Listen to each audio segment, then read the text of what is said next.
Well, that was something else I was going to bring up, because Level 42 became an international touring band. I mean, a true stadium band as well. With at that time period, it must have been fantastic for you. It was an amazing time. It was very exciting. In retrospect, I wish I'd enjoyed it a bit more. Actually, I've always sort of had this slightly, you mentioned that you thought I'd come from farming stock, which I did. I've always had this slight sort of flat cap and, tastes like a smacked arse. Not enjoying it as much as I should have done. So I'd sort of stand there scowling at the side of the stage thinking, oh God, let's get on with this and then I can go home. And of course, this is, we were being whisked, from New York to Los Angeles and sort of back home to Paris and playing, some amazing arenas and things. And I don't want to make too much of that, actually. It sounds like I was a right miserable. I wasn't really, but it would have been nice to have sort of, taken it all on board a little bit more and enjoyed things like, when they're saying, do you want to take Concorde? You go, no, I don't, I'm quite happy in a 737. I'll take the full 3 days to get there. Oh dear.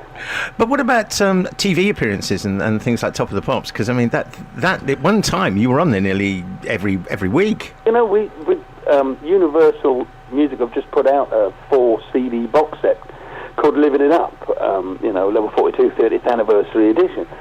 And I was quite amazed when they sort of sent me the all the bumps and the bits and pieces, that the first 2 CDs are all the singles we released, and it's 35, 36 tracks. Yeah. Goodness me, that is a heck of a lot. And as you rightly said, by the time we got round to 85 and 86, we were getting a crack on, all your Top of the Popses and Wogans and Old Grey Whistle tests with quite, regularity. I think we're probably one of the only bands I remember to make an appearance when we went on with Love Games in 1981. Because there was always this golden rule that if you get on Top of the Pops, it's always good for 10 chart places the next week. The bands always go up. And I think we're the only band that had an appearance and went down the next.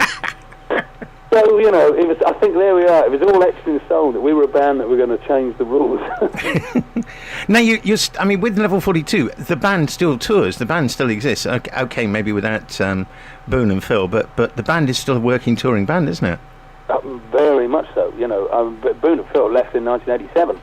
So we've gone through lineup changes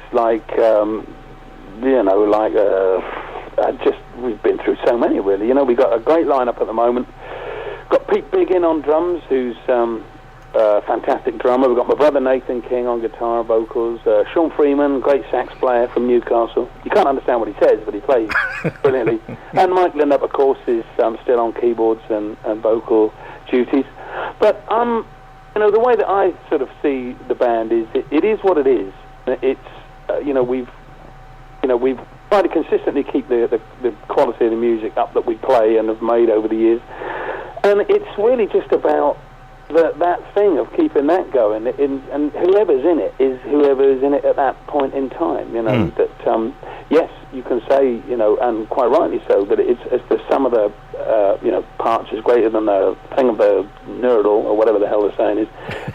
That there's no doubt that there are certain chemistries that work absolutely brilliantly well.